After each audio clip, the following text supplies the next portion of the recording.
चक्रव्यूह की रचना करके द्रोणाचार्य ने युधिष्ठिर पर धावा बोल दिया। सुभद्रा का पुत्र अभिमन्यु अभी किशोर वय का वीर लड़का था। अपनी वीरता और रणकौशल में वो प्रसिद्ध हो चुका था। युधिष्ठिर ने अभिमन्यु को बुलाकर कहा, पुत्र, द्रोणाचार्य के रचे चक्रव्यूह को तोड़ना केवल अर्जुन जानता है, परंतु इस समय वो संसातकों के साथ युद्ध में उलझा हुआ है। उसने एक दिन बताया था कि तुम भी इस चक्रव्यूह को तोड़ सकते हो। तायाश्री, चक्रव्यूह में प्रवेश करना तो मुझे आता है, परंतु इससे बाहर निकलना मुझे नहीं आता। अभिमन्यु ने उत्साह से भरकर उत्तर दिया। तभी तय किया गया कि अभिमन्यु चक्रव्यूह को तोड़कर भीतर घुसेगा और भीम तथा दुष्टयुम, सत्यकी आदि उसके पीछे पीछे चलेंगे ताकि अभिमन्यु की सहायता की जा सके। तत्काल अभिमन्यु ने चक्रव्यूह का प्रवेश द्वार तोड़ा और सैकड़ों कौरवों को यमलोक में पहुंचाता हुआ सेना के बीच में घासता चला गया। द्रोणाचार्य के देखते देखते उनका बनाया हुआ चक्रव्यूह टूट गया।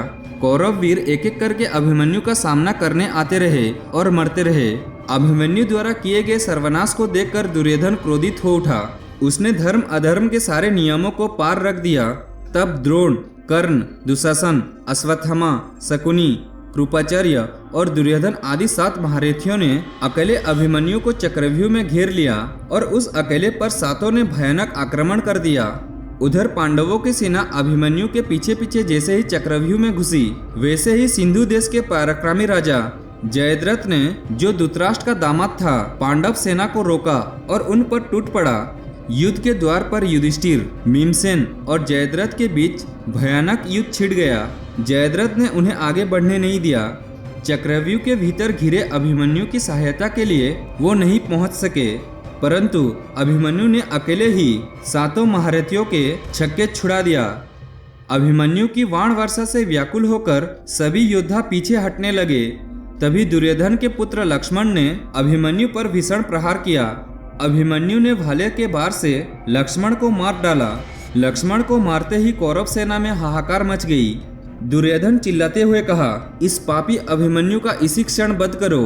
एकाएक सभी महारथी उस पर एक साथ ही टूट पड़े। अभिमन्यु रथ विहीन हो गया तो वो रथ का पहिया उठाकर उन पर झपटा। तभी दुशासन के पुत्र ने उसके सिर पर गदा से प्रहार किया। गदा का प्रहार पड़ते ही अभिमन्यु का प्राण चला गया। ये दृश्य को देखकर धृतराष्ट्र का पुत्र युधिष्ठिर ने क्रोधित होकर चिल्लाया, धिक्कार है तुम्हें, तुम सब ने मिलकर एक बालक की हत्या की है और ऊपर से हंस रहे हो, ये पाप है। युधिष्ठिर धर्म प्रिय था। उसने अपने हथियार को फेंक दिया और वहां से चला गया। अभिमन्यु की मौत से पांडव शिविर में मातम छा गया। युधिष्ठिर विलाप करने लगे कि वो अब अर्जुन से क्या कहेंगे। सभी उन्हें सांत्वना दे रहे थे।